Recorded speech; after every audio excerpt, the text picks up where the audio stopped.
শেখ হাসিনা যে স্বৈরাচার এবং ফ্যাসিস্ট হয়ে উঠেছিলেন তার পেছনে দায় কাদের, এমন একটি তথ্য গোয়েন্দা সূত্র থেকে প্রকাশ করা হয়েছে। সেখানে বলা হচ্ছে মূলত 5 জন নেতার কারণে শেখ হাসিনা ফ্যাসিস্ট এবং স্বৈরাচারে পরিণত হয়েছেন। কারা তারা? তারা হচ্ছেন আওয়ামী লীগের সাধারণ সম্পাদক ওবায়দুল কাদের, সাবেক স্বরাষ্ট্রমন্ত্রী আসাদুজ্জামান খান কামাল, সাবেক মন্ত্রী জাহাঙ্গীর কবির নানক, সাবেক তথ্য প্রযুক্তি প্রতিমন্ত্রী জুনায়েদ আহমেদ পলক এবং সাবেক তথ্য প্রতিমন্ত্রী মোহাম্মদ আলী আরাফাত। 5ই আগস্টের পরে যেই মন্ত্রী এমপিদেরকে গ্রেপ্তার করা হয়েছে এবং 33 জন এই পর্যন্ত, তাদের কাছ থেকে যেই জিজ্ঞাসাবাদ জেরা মধ্য দিয়ে এই 5 জনের নাম সামনে এসছে এবং বলা হচ্ছে এদের কারণেই শেখ হাসিনা উদ্বুদ্ধ হয়েছেন ফ্যাসিস্ট হওয়ার জন্য এবং স্বৈরাচার হওয়ার জন্য, এবং তার ফলাফলে শেখ হাসিনা বিরোধীদেরকে দমন করা, বিরোধীদেরকে কোনো স্পেস না দেয়া, তাদেরকে দমন করা এবং এই যে ছাত্র আন্দোলনে যে অনমনীয় একটি মনোভাবের ফলে যে একটি পরিস্থিতি তৈরি হয়েছে, সবকিছুর দায় হচ্ছে এই 5 নেতা। তারা শেখ হাসিনাকে উদ্বুদ্ধ করেছেন এবং শেখ হাসিনা নিজেও সেটি বিশ্বাস করেছেন। ডিবির সূত্র বলছে গ্রেপ্তারকৃতদের অনেকেই বলেছেন তারা শেখ হাসিনা সহ অন্যদের বারবার সতর্ক করেছেন, বলেছেন যা হচ্ছে তা ভালো না, কিন্তু তারা কোনো উপদেশই শোনেননি। শেখ হাসিনা ছিলেন একরোখা। ডিবি জানায় জুনায়েদ আহমেদ পলকের বিরুদ্ধে অন্যরা যেসব অভিযোগ তুলেছেন সেসব ডিবি হেফাজতেই অস্বীকার করেছেন পলক ডিবিকে জানিয়েছেন অবস্থা বেগতিক দেখে তিনি পদত্যাগ করতে চেয়েছিলেন। শেখ হাসিনা সহ অন্য নেতারা তাকে পদত্যাগ করতে দেন। এটা সত্য।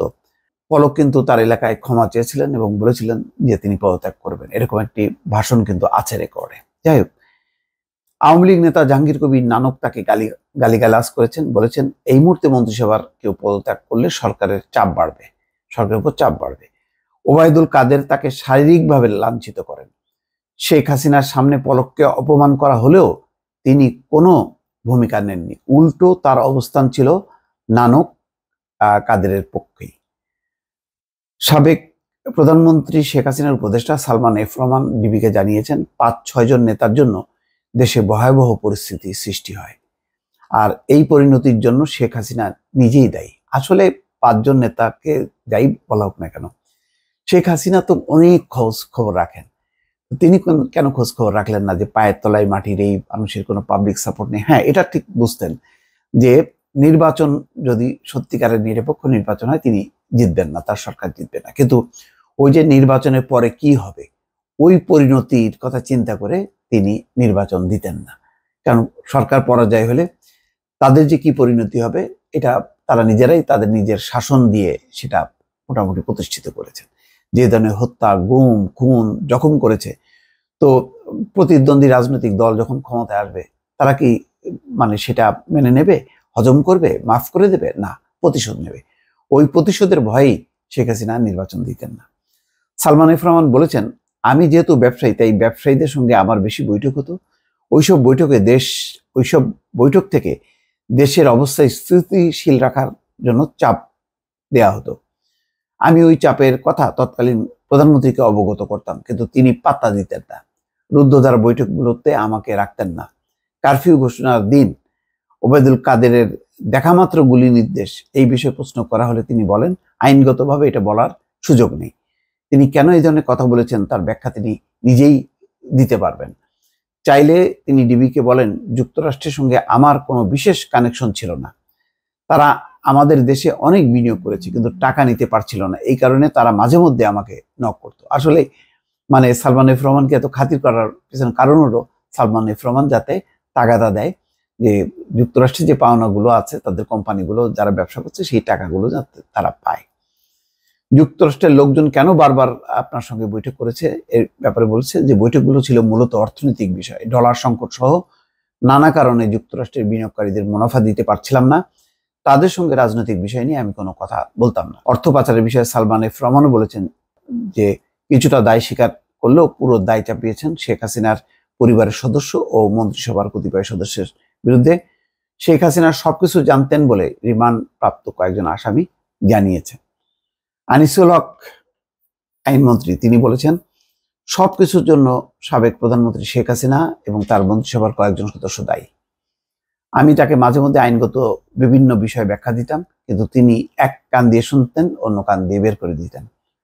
তিনি সবসময় নিজের সিদ্ধান্তে অটল থাকতেন। গ্রেফতারকৃত সাবেক 2 আইজিপি রিমান্ডে কি তথ্য দিয়েছেন জানতে চাইলে বলেন আব্দুল্লাহ আল মামুন, সাবেক আইজিপি, যে আমি পরিস্থিতির শিকার, আমি গুলি চালাতে চাইনি, যা করেছি সবই প্রধানমন্ত্রীর নির্দেশে করেছি, তার নির্দেশেই ছাত্র জনতার উপর গুলি চালানো হয়েছে। ঘটনার সময় যেহেতু আমি আইজিপি ছিলাম, তাই আমার দায় এড়ানোর সুযোগ নেই। এই কারণে আমি নিয়তি মেনে নিয়েছি, যা হওয়ার তাই হবে, এটা মাথায় রেখেই আমি আত্মসমর্পণের সিদ্ধান্ত নিই। পরে সেনা হেফাজত থেকে আমাকে পুলিশে দেওয়া হয়। আসলে তিনি কিন্তু ওই গণভবনে ছিলেন। গণভবনে যখন নাকি প্রধানমন্ত্রী চলে যান, তখন কিন্তু ওই চৌধুরী আব্দুল্লাহ আল মামুন ওই সেনা কর্মকর্তাদের সঙ্গেই কিন্তু ক্যান্টনমেন্টে যান। মানে তিনি ওখানেই আসলে সারেন্ডার করেন, এটা সত্য। আর আইজিপি শহীদুল হক বলেছেন যে আমি অনেক আগেই অবসর নিয়েছি, এরপর থেকে নিষ্ক্রিয়, আমাকে কেন এসবের মধ্যে জড়ানো হচ্ছে। ডিবির সংশ্লিষ্ট কর্মকর্তারা বলেন একেএম শহীদুল হক বিভিন্ন সময় ঝাঁঝালো মন্তব্য করেছেন, মূলত এসব বিষয়ে তাকে বিস্তারিত জিজ্ঞাসাবাদ করা হয়েছে। তাহলে বোঝা যাচ্ছে যে 5 জন নেতাকে দায়ী করা হচ্ছে, যদিও পলক অস্বীকার করেছেন, কিন্তু এখানে দেখা যায় যে 5 জনের মধ্যে তার নামটাও আছে। এবং অন্যান্য যারা, তারা বলেছেন যে এই মন্ত্রিসভার কতিপয় সদস্য মানে তারা তাদের যেই মানে শেখ হাসিনার প্রতি একেবারেই মানে কৃতজ্ঞতা এবং তাকে উদ্বুদ্ধ করার জন্য নানা রকম বক্তব্য, এবং শেখ হাসিনা নিজেও যেহেতু এটা বিশ্বাস করতেন, সবকিছু মিলে শেখ হাসিনা এই 5 নেতার উপর ভর করে আরো ফ্যাসিস্ট এবং স্বৈরাচার হয়েছে। দর্শক ভালো থাকবেন, আল্লাহ হাফেজ।